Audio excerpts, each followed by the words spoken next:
Hey folks, what's going on? Coach Gav here from Kildare Strength and Fitness, coming with you live, episode 2 of Coach Gav Live.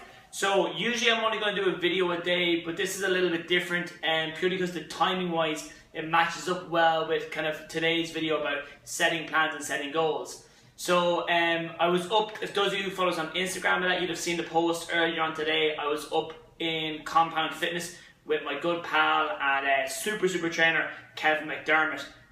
So Kev does my body fat readings for me because it's not something I can do myself. We use calipers and we pinch the body the whole way through.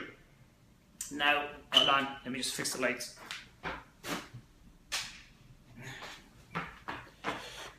Sorry. So anyways, like I said earlier on, I've broken this year down into 4 12-week blocks then as well.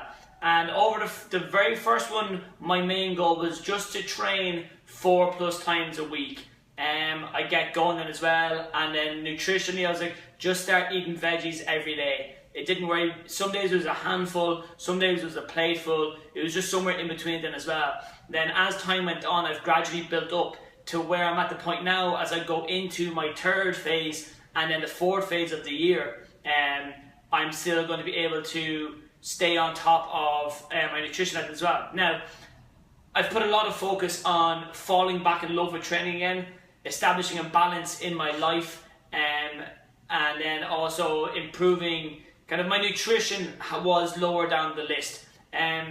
Purely because I know my nature. I want to be able to go and give it an awful lot, give it my best and give it my main focus. So anyways, I'm all about transparency, because nowadays it's really easy for everyone to see stuff on social media and not be like this, not be like that. Now, I'm strong, okay, and I'm a hell of a lot stronger than what I was, and I'm fit enough, play a little bit of hockey, play a bit of American football, that's fine as well.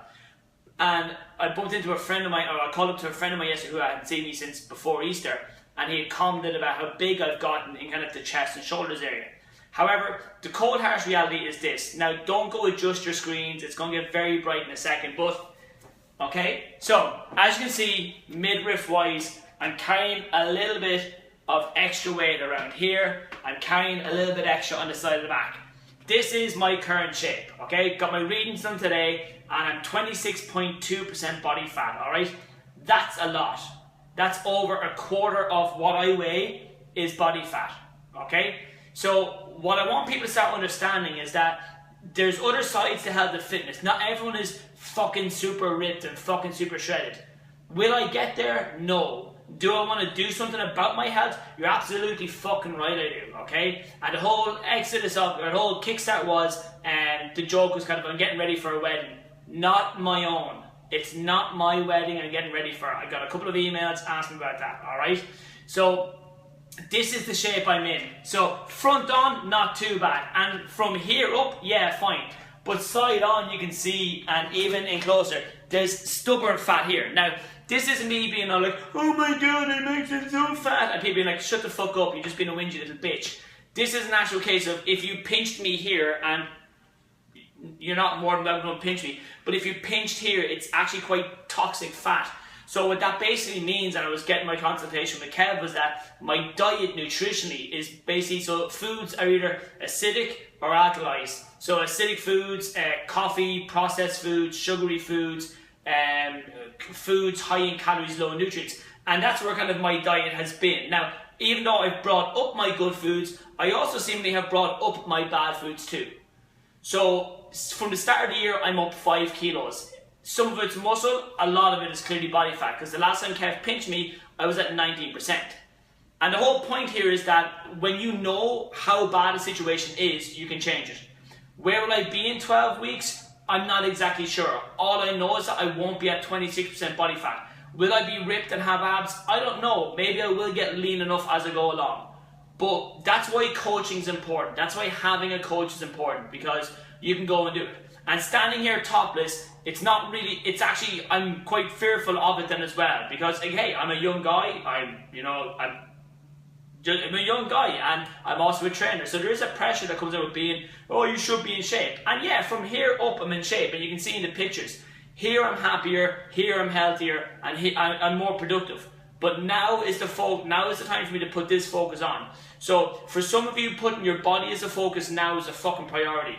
And the problem is, if I just went based on my weight, you know, I went from 75 to 80 kilos, okay, in 6 months. That's all it says. It doesn't say how much was muscle, how much was fat.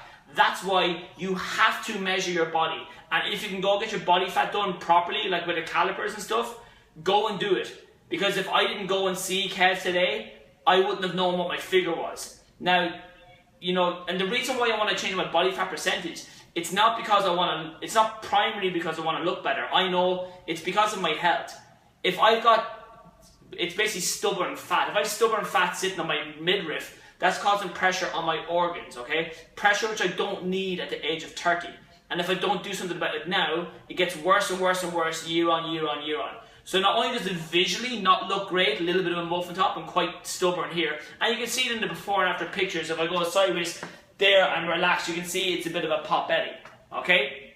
So the whole point here, folks, is that, again, well, there's a couple of points here. One, I want full transparency with everything we do here at KSF, okay? Don't want there being any kind of smoke and mirror bullshit then as well, alright? This is exactly where we're starting. So in 12 weeks from now, when you see me dropping this weight and more, you'll be like, fuck, he did it legit, which will give you the confidence to know you can fucking do it too. Am I going to do anything extreme? I'm not. I'll probably cover this tomorrow because it's a little cold standing here topless. But I am going to go through the steps that I'm going to take. Will I eliminate stuff? For the first 2 weeks, I probably will. I'm going to cut down heavily on sugar and probably coffee. And then I'm going to increase my veg as well. So that's going to be tomorrow's topic, episode 3, probably around 11, half 11, we'll broadcast and go from there with it then as well. So you have to know your numbers, folks. You have to know what you weigh, what you measure, what your body composition is, okay? So how much muscle, how much fat, because then you can do something about it. I honestly thought I was maybe around 18, 19%. I'm at fucking 26. That's over a quarter of my body. That means I'm carrying 20 kilos of fat around. Will I get to 0? Of course you won't fucking get to 0. So my goal is to get from 26 to sub 20 minimum in 12 weeks. Is that realistic? I don't know. I've never dropped this much body fat before. So the plan being is, like I said, over 12 weeks, see where I get to. And let's say I could get, hopefully, ideally, I get below 20. And then that means I can repeat that process for the last 12 weeks of the year and get closer to 15, 13%, something like that. And that's ideally. I'd like to cut it in half. I'd like to go from 26 to 13 as time goes on. Right, folks, episode 2, Coach Gav Live done. I'm going to put my top back on and I will talk to you later. Take care. God bless.